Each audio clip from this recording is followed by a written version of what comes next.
into it! What's up, guys? It's your boy Zach Game, and I'm back again for another Skullgirls video. So guys, before I begin, I just want to say thank you from my bottom of my heart for everybody who viewed my last video. It is now the highest viewed video on my channel besides my YouTube shorts, which is at 1.4k views.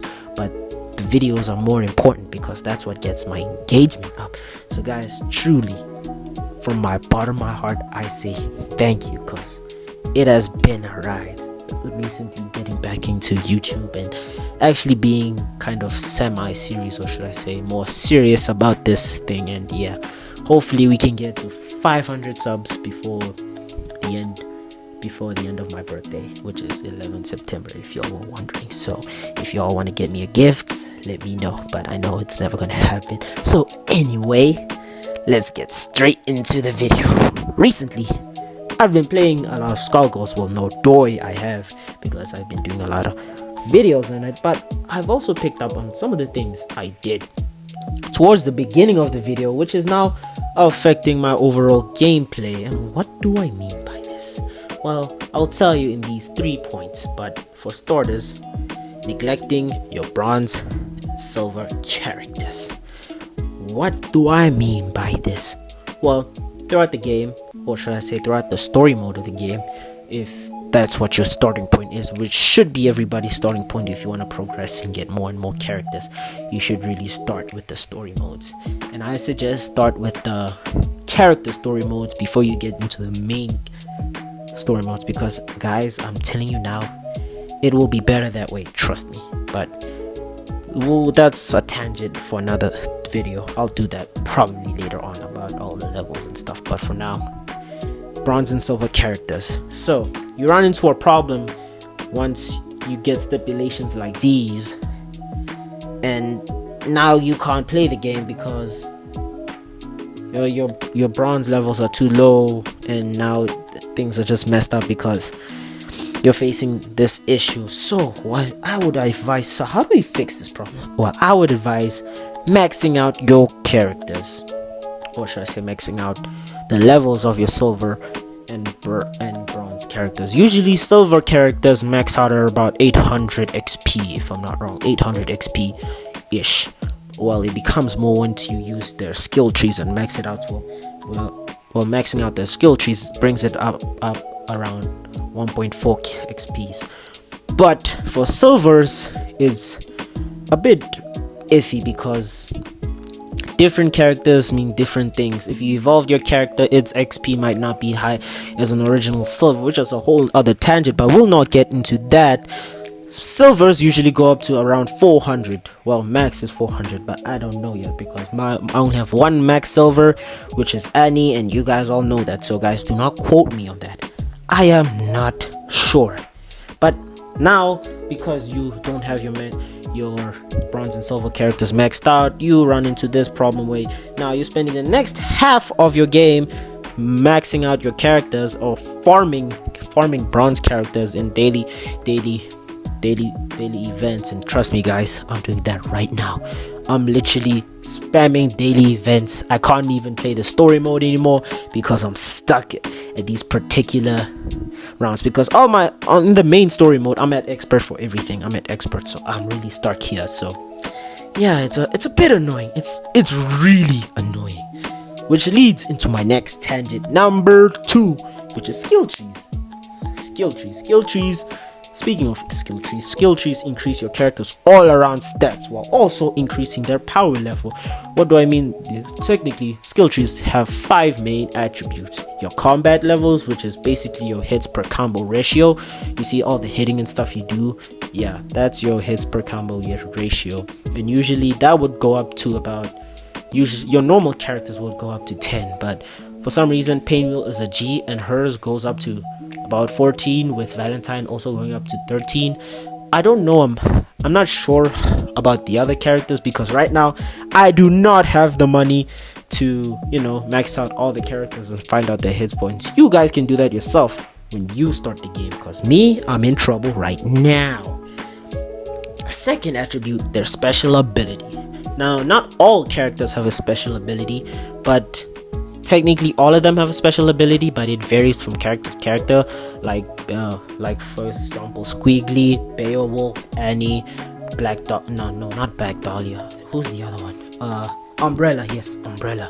You see that icon they all have when you're playing with them, where you have to charge it up before you use it? Yeah, that's their special ability. And maxing it out basically turns them into beast mode, where it gives them more heightened stats and everything else.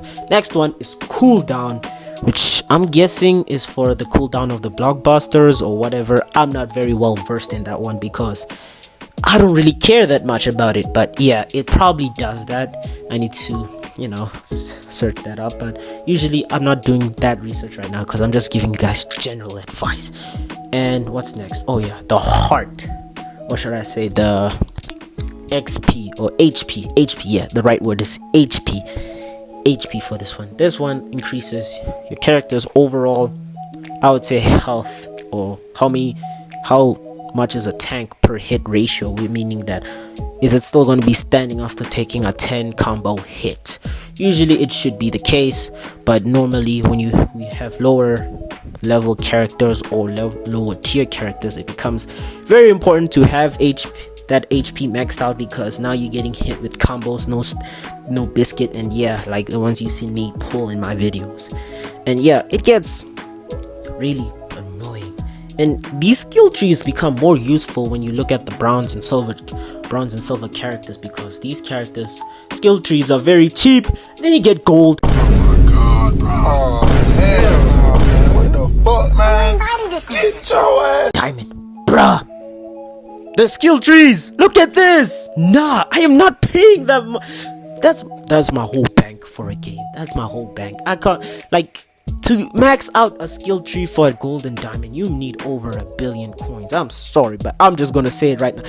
If you guys have money to buy those skill trees, do it. But for me, I would advise keeping it to the first tier of the skill trees and maxing it out, because what I learned is that it doesn't matter much for golden characters, because their overall power will help, even though their skill trees are not that strong. But when you get to stipulations like these, now it becomes a problem, because now it's annoying, because you have to get 10 hits while also having to go back to my previous point that you have to use a bronze character or a silver character. And now you're between a hard place, because now again you're farming to upgrade these characters and their skill trees while also wasting your money and your gems. So again, this is not a good situation to be in. But I digress. Moving on to the third advice. Speaking of match stipulations, keep in mind to not throw away your characters. What do I mean by this, guys? What I'm basically saying is that when you have two of the same character but different elements, do not choose to throw one of them away, because as you guys all know, if you're well versed in Skullgirls, even if you're not, I'll explain it to you. Every character, Cerebella, from Cerebrella all the way down to Squiggly, has an elemental character, which means Valentine has an air, has a fire, has a water, has a light, and a dark. And it's the same for every character, for every one of their tier lists, except for Diamond. Not some Diamond characters have some and some don't. Again, I'm not gonna go into that tangent because this video will be too long. Then I want to keep it short and simple. What I mean by this, don't throw them away, because you get to a situation like this where now you have to have 3 different elementals of the same character, and also having to have them maxed out with skill points. You see, guys, it becomes a bigger problem the more you neglect these issues. That's why I'm telling you this, because all 3 of these points combine to make a huge issue when you're playing the game, usually in story mode. And disclaimer, I know it's late in the video, but disclaimer, this is for story mode only. If you're playing online, daily events, any of that, this advice probably does not apply. Well, mostly it doesn't apply. But yeah, these stipulations get more and more difficult as you go on, because now you gotta have a bronze character leveled out, maxed out in skill tree, and you're versing another character who's a gold character, also at 6,000 level of HP, and now you're done for. Which leads to stuff like me getting absolutely clapped because I can't use them. But yeah, guys, that's it for the 3 points I have today. You guys, I hope you like this video, because this is my first time writing a YouTube script and I'm not sure how well I did, so you guys can tell me in the comments section. So guys, anyway, make sure you like and subscribe, smash that notification bell so you'll be next to know when I post a brand new video. With that being said, guys, I am Zach Gamer, and I'm out.